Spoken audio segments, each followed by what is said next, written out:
go and I die, and I'm okay.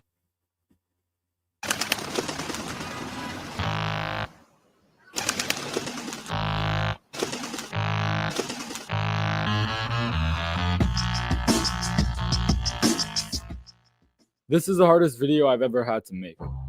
I've been a Christian for years, but I'm finally accepting that I don't believe in God anymore. And I swear I really was.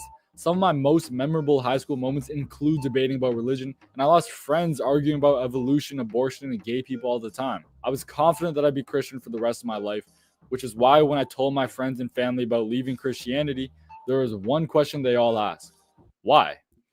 It was tough to answer at the time, but I realized I just had no reason to be Christian. In my opinion, the only reasons that are valid for being Christian is if it's useful to you or if you really believe it. And it didn't make me happy, and I Wait. The only reasons to be Christian that are valid for being Christian is if it's useful to you or if you really believe it. if it's useful to you or if you really believe it. Why would it be useful to you?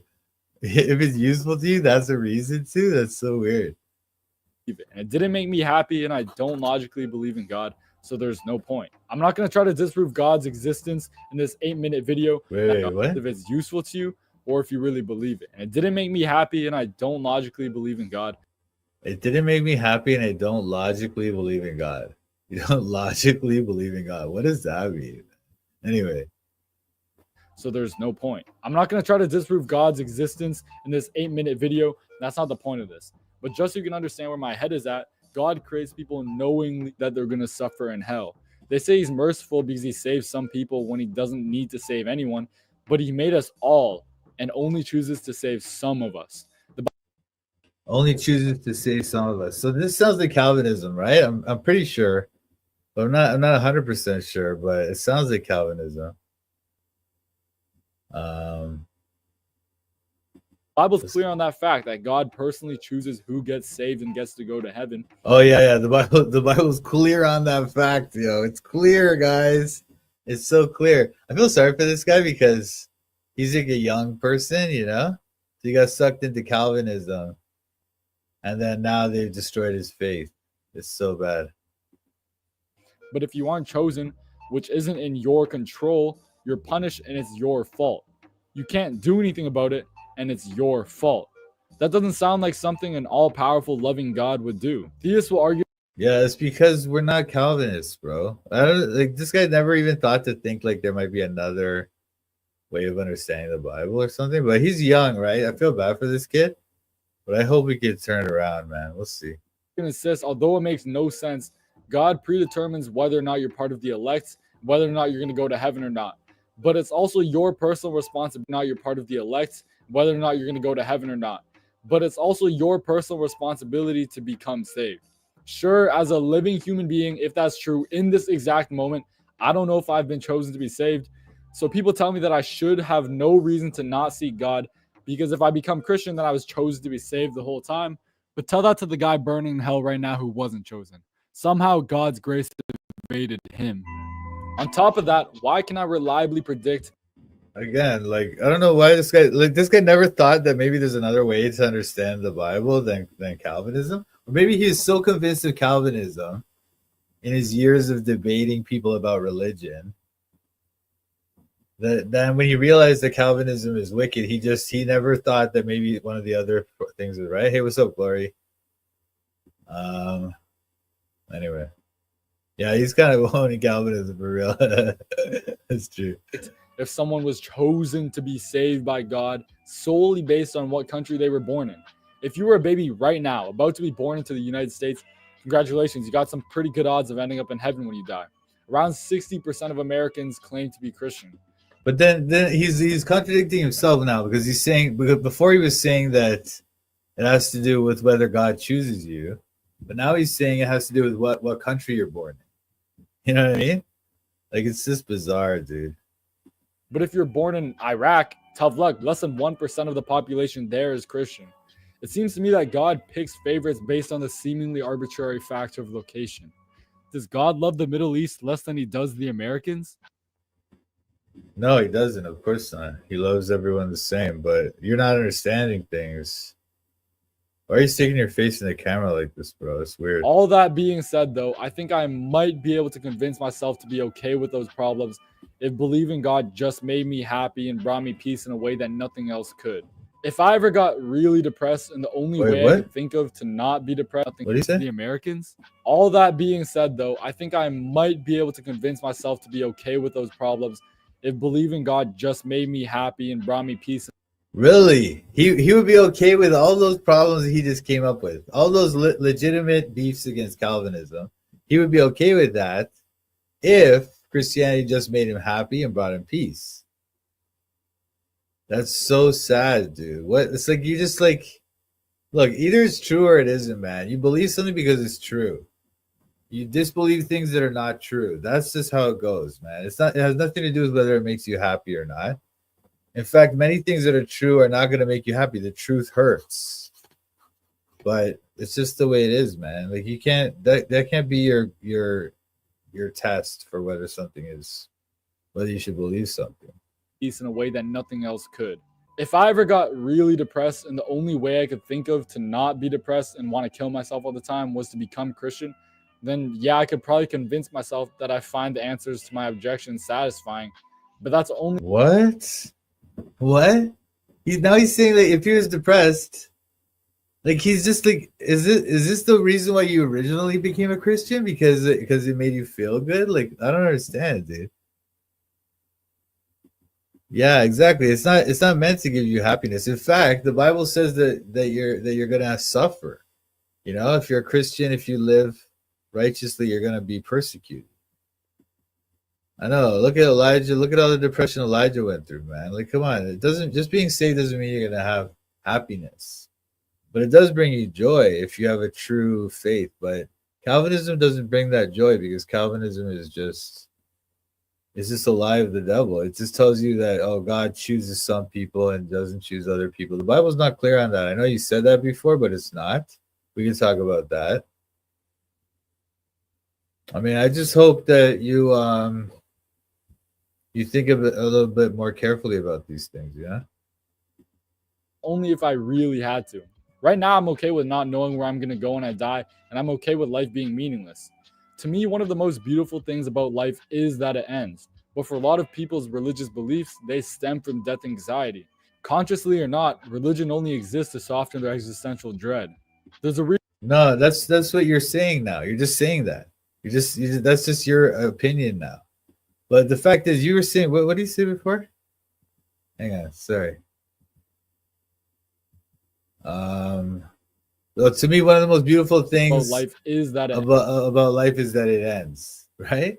But if you really think about what that means, right? It means that your whole life is just meaningless, you know?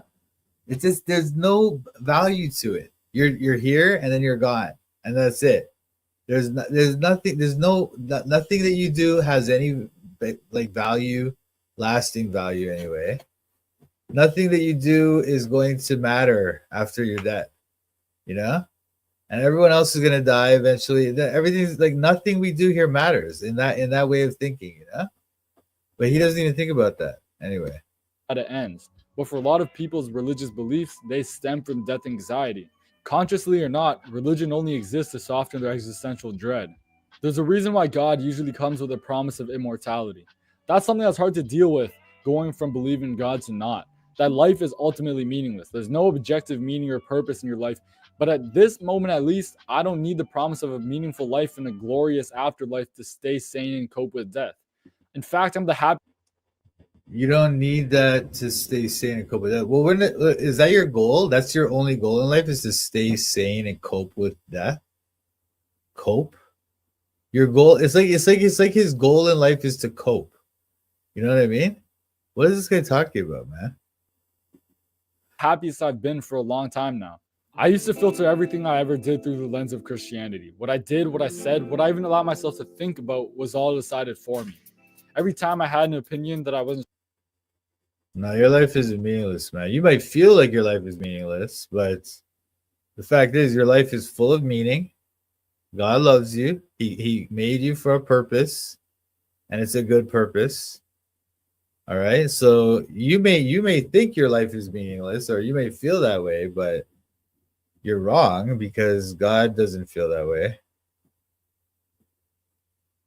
These people fall to denialism, which is more depressing, illogical, and terrifying, and it leaves their life meaningless. Yeah, he doesn't realize. Like he thinks it allows him to cope. Right now, he can cope or whatever. I guess he feels better about himself right now, but in time, it's not gonna last. Like he's accepted now that life is meaningless. That's what he was saying before, and now he's saying that I guess that's better for him. That he prefers that or something. I don't need the promise of a meaningful life and a glorious afterlife to stay sane and cope with death. In fact, I'm the happiest I've been for a long time now. I used to filter everything I ever did through the lens of Christianity. What I did, what I said, what I even allowed myself to think about was all decided for me. Every time I had an opinion that I wasn't sure of, I'd go check the Bible to see if I was even allowed to think it. I thought I was better than everyone for pursuing a higher purpose in life while everyone else was living for what I thought were superficial things, because at the time I thought there was freedom in obedience, but now I feel fake suppressing myself to align myself with the Bible better. Most people would. Well, yeah, you feel fake because you believed in this false God, man. So you believed in a God that chooses some people to go to heaven and other people to go to hell. You believed he chose you, but that is a meaningless thing as well. That's still like a meaningless life, you know? It's a life that it's just because God chose you. That's the only reason your life has meaning. Whereas in a proper understanding of the Bible, everyone's life has meaning because God has made us for a purpose. But you can only really achieve the meaning of your life or achieve the purpose that God has made you for through him, through faith in him. And that's how it works, man. And now you're just like, now you're basically, your argument here is basically that you feel better about the way your life is now. You just feel better about it. It's just a feeling. This feeling could change next year, next week, tomorrow. Okay, there's no reason to believe your feelings are going to last forever or anything else. And anyway, feelings are not a reason to believe something. You either believe it because it's true or because it's not true, you don't believe it. That's the only reason you would ever believe something. People would call the version of me that tried to be a good Christian a better person, but it wasn't me. My personality is incompatible with Christianity. I'm not saying this to be cool. Yeah, this is a purpose. This is a purpose, IJN. So when you say this, I don't like that my life has a purpose lie.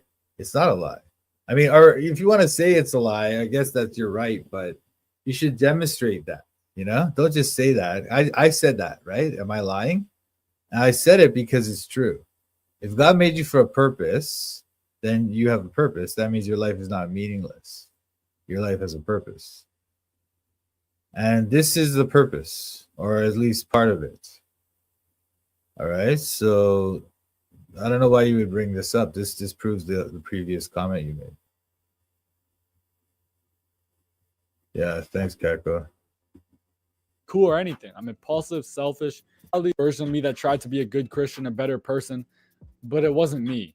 My personality is incompatible with Christianity. I'm not saying this to be cool or anything. I'm impulsive, selfish, arrogant, according to some of my friends, just the lame ones though, and I want my life to be in my control, not God or anything else. But Christianity taught me that my purpose in life was to submit to the will of God completely. In Christianity, denial of self is a virtue, but I don't want to give up the things that make me who I am. I want. So, okay, so now you're saying that you want to do what you want to do, but you're not saying that, you're not proving that God is not real. You're not proving that Calvinism is true. You're not proving that the Bible is wrong. You're just saying that you want these things, or you didn't like this, and this is why you choose this now. It's like you're not, none of the claims you're making are you actually proving. That's the thing, you know? And, you know, you want to do what you want to do. Well, that's okay. But I guess, I mean, let's look at this. In Christianity, denial of self is a virtue, but I don't want to give up the things that make me who I am. No, well, the things that you like to do are not the things that make you who you are. That's the thing. If you like certain things, you like to do certain things that God doesn't want you to do in the Bible, And you're saying that you don't want to give up those things because they make you who you are. Well, they don't. They don't make you who you are. They're just things you like to do. The fact that you like to do something, which is a sin, doesn't make that who you are or anything. It's just something that you like to do. I like to do things that are sinful too, but it doesn't make that nothing about that has anything to do with who I am. And who are you? Actually, if you don't believe in God, right? Who you are is just completely meaningless also. It's nothing. It has no value whatsoever. It's just a thing. You're just saying something. You like to do these things, okay? That's what you like to do. That doesn't mean that's who you are. And so you're just mixing up a bunch of issues. You're very confused, man. I want to do what I want to do, not what I'm supposed to do. I especially hate ideas like turning the other cheek or the last will be first and the first will be last. The hyper focus on selflessness and meekness in Christianity feels like a reward for weakness. And I don't want to believe in anything that takes my freedom. No. It's not a reward. It might feel that way to you. It feels like the hyper focus on selflessness and meekness in Christianity feels like a reward for weakness. Well, that might feel that way to you. That doesn't mean that that's true. What you feel doesn't mean that's true. Meekness is not weakness. All right. Selflessness is not meekness. Selflessness shows strength, and so does meekness. Actually, meekness is gentleness with strength. Okay, it's not meekness has nothing to do with weakness whatsoever. In fact, weak people really can't be meek because meekness requires you to actually have the ability to not be meek, but still be meek anyway. If you're weak, then you're just going to be meek or meek, quote unquote, just because you have to. Otherwise, you're going to get beat up or whatever. So that's different. Oh, hey, Faye, what's up? Yeah, he needs some help. Yeah, pray for him. Christianity feels like a reward for weakness. And I don't want to believe in anything that takes my freedom or power away from me when I don't have to. You could say that I'm progressing backwards in life. No, this is your freedom or power. I don't want to believe in anything that takes my freedom or power away from me. So I guess he thinks freedom is the ability to sin without feeling guilt. I guess that's what he thinks freedom is. Or I don't know what he thinks freedom is, but freedom is not that. Freedom is not just do whatever you want, because it doesn't. You're still not free to do whatever you want, right? You're just free from the Christian thing. So you can, I guess, you can go and like have sex with women or get drunk or whatever you want to do. That's not the same thing as freedom, all right? And it doesn't take any power away from you, or you don't gain any power either. There's no power in this, and you allowing yourself to sin, that doesn't give you any power, and it doesn't take any power away from you if you stop yourself from sinning. In fact, that probably give you more power, give you more strength, and make you a better person, improve your character. So you're wrong on this too. It's my freedom or power away from me when I don't have to. You could say that I'm progressing backwards in life or saying that, but living this way people like to tell me is more stupid makes me happy. Believe in anything that takes my freedom or power away from me when I don't have to. You could say that I'm progressing backwards in life or saying that, but living this way people like to tell me is more stupid makes me happy right now. As little kids, we all live life trying to maximize. So now you're trying to be happy. But before you were talking about what you believe and what's true and what isn't. But once again, you never proved any of those things either. So it seems like all you're doing is just you're going with a belief that you think is going to make you happy, rather than actually proving what you say. You say there's no God, but you never prove it. You say that the Bible clearly teaches Calvinism, but you never prove that either. And now all your claims are just like, oh, this makes me happy, this makes me whatever. Well, who cares what makes you happy? We're not talking about what makes you happy here, man. We're talking about what is true. You know, like if you want to not be Christian, that's okay. That's up to you, right? But if you're doing it because you want to be happy, quote unquote happy, I mean, that's not a reason, man, or whatever. Even if that's what you want to do, okay, whatever. But can you demonstrate that the Bible is not true or that Christianity is not true? I mean, you haven't done that at all. You're just saying what you want to do, what you feel. Maximize happiness is our main priority. But somewhere along the line, we decided we had to focus on deep stuff to justify feeling good when we could just be happy. I've always looked down on people who say happiness is their purpose in life, but looking back, that's always subconsciously what I've lived for. I don't think there's anything wrong with that. I think most people live for. You don't think there's anything wrong with living for happiness exclusively? What if your happiness comes from, like, I don't know, genociding of another race of people? If your happiness comes from genociding another race of people, is that okay? Should you pursue that? I mean, that's what we would say to somebody, maybe, or depending on your view of it, like you might say that to somebody in Israel right now. If their happiness depends on genociding the Palestinians, is that okay? Should that be okay? For their own happiness, but they just don't want to admit it because it sounds shallow. Eventually, this way of life might stop working for me and I might be miserable even after having all the things I've ever wanted, but it's working fine right now. And even if I'm wrong about all of this, I'm the type of guy that needs to learn. It's working fine right now. But that's the whole point of Christianity, right? We're not thinking about right now. We're thinking about the future and eternity, right? And so right now is not the issue, right? Now, if you don't believe the Bible, then that's fine. Okay. If you're gonna sit here, you're gonna prove to me that there's no God, then I could understand where you're going with this. Then I can understand why you want to live for your happiness right now. But you haven't proven that. You're just saying this. You're just saying that your happiness is more important or whatever. But why should I believe that? If there is a God, then your happiness is clearly not more important. But it's working fine right now. And even if I'm wrong about all of this, I'm the type of guy that needs to learn from making mistakes firsthand.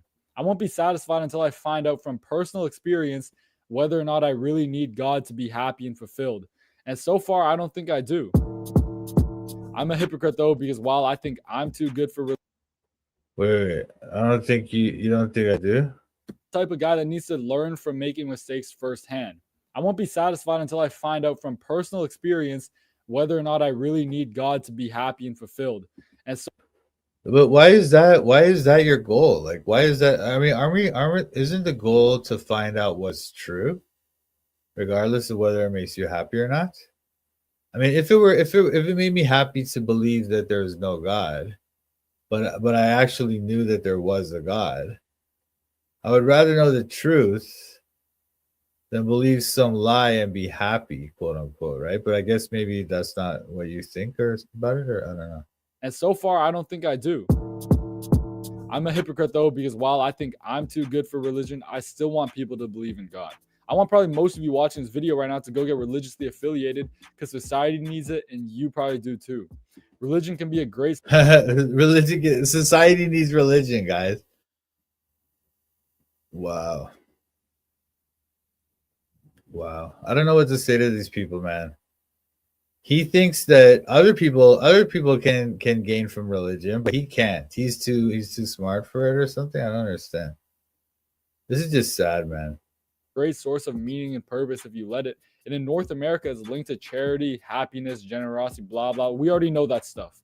Looking around, seeing all the depressed, hopeless people my age, I can't help but notice that for most of them, a few daily prayers and weekly church attendance could save their lives. When guys... So you see how he thinks? Like, it's those things that save their lives. Or even because that's the thing, he was a Calvinist. Like, that's what it makes you do. That's what it makes you think. It makes you think that you should do this because it's good, because it's like it's good for you or it's good for society. And it makes you think that, like, saying the prayer or going to church is something, it provides some benefits to some greater thing, you know what I mean? Instead of just doing it because, I don't know, it's like doing it for this material reason rather than for the actual fact that it's a good thing to do, you know? Anyway. Guys tell me about how sad their lives are. I really want to tell them, go find God, bro. Like, I'm fine. I don't need to, but you do. That's not an insult. It's just how it is. Most people can't and shouldn't have to stare into the void and be okay with the emptiness. It still feels weird saying I don't believe in God. As the Bible commanded, being Christian was a big part of my identity. And losing that part of me that was more than 90% of me, feels kind of weird. I still catch myself trying to talk to God sometimes. You know, when you've been on the toilet for a little too long.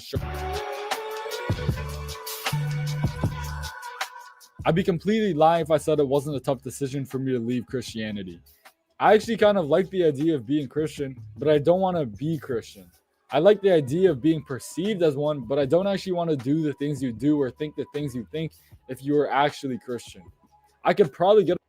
You don't know. You don't know what those things are, man. You're just out to lunch, man. Feel sorry for you, bro. But anyway, if you want to talk about this, you should actually prove what you're claiming. Prove there's no God. Prove that Calvinism is true or something, right? Because not all Christians believe in Calvinism, and not everyone thinks that there's no God. So you should try to like demonstrate those things before you do all this stuff. But mostly what you said here is that you're doing things or you're believing things or you're leaving the faith because of your happiness, not because of what you think is true or not, you know? And maybe you're claiming that you don't believe in God anymore, but can you prove it? Can you explain how you came to that conclusion? That would make this a good video. Otherwise, it's just kind of like you're just telling me about like what makes you happy, and then you're going with whatever makes you happy. Get away with being a fake Christian just on the outside. But what I've noticed recently, now more than ever, is just how many people call themselves religious or Christian, whatever. But if you heard about the things they do and say on a regular basis, you realize just how fake they are. They act all high and mighty, but you can't worship the devil on Saturday night and God on Sunday morning. I don't want to be like that. I recognize that I don't want to give up the parts of me that disagree with the Bible, and I'm honest about it. I'd rather say it straight up than to call myself Christian while breaking every command I want to because it's convenient. I couldn't be a real Christian, and I wouldn't want to be. But of course, it really could have been a lot easier for me to stay Christian. I miss the built-in community that comes with it. I miss the idea that the creator of the universe is watching over me at all times with his master plan. And I miss being able to think that I could trust in that plan. Now I got to deal with this new level of uncertainty in life that I've never had to face before. And making this video, I'm going to damage relationships and lose viewers for sure. But I got to be honest with myself. I'm not Christian. Maybe one day I'll go back, but for now, nah. I feel sorry for you, man. But like I say, you seem to be just doing what makes you happy instead of what actually basing your life on what's true. And if you say that you don't believe in God anymore, well, okay, can you prove that? Can you actually show why you believe that? Because I don't get it. I don't get what you're talking about here. Yeah, his moral standards are inconsistent. Okay. I'm studying the Bible in Toronto. I'm studying the Bible in Toronto. I'm studying the Bible in Toronto. I'm studying the Bible in Toronto. Studying the Bible with Mike and Pat. These other YouTubers are just so trash. Hit the thumbs up if you want to support. Go follow Mike as he follows the Lord. I'm studying the Bible in Toronto. I'm studying the Bible in Toronto. I'm studying the Bible in Toronto. I'm studying the Bible in Toronto. You better watch out, Mike's calling out the shills. If you're not free grace, you need to sit down and chill. We're not hyper grace, you know we keep it real. Eternally secure, you know that we're sealed. We don't back low, we're not workspace heretics. Mike's not in it for the money, trying to get a lick. They out here selling their souls for a couple clicks. Becoming Freemasons so they can't just get rich. I'm studying the Bible in Toronto. I'm studying the Bible in Toronto. I'm studying the Bible in Toronto. I'm studying the Bible in Toronto. Shout out to Mike and Pat. Check out his channel, Toronto Bible Study. Subscribe and like.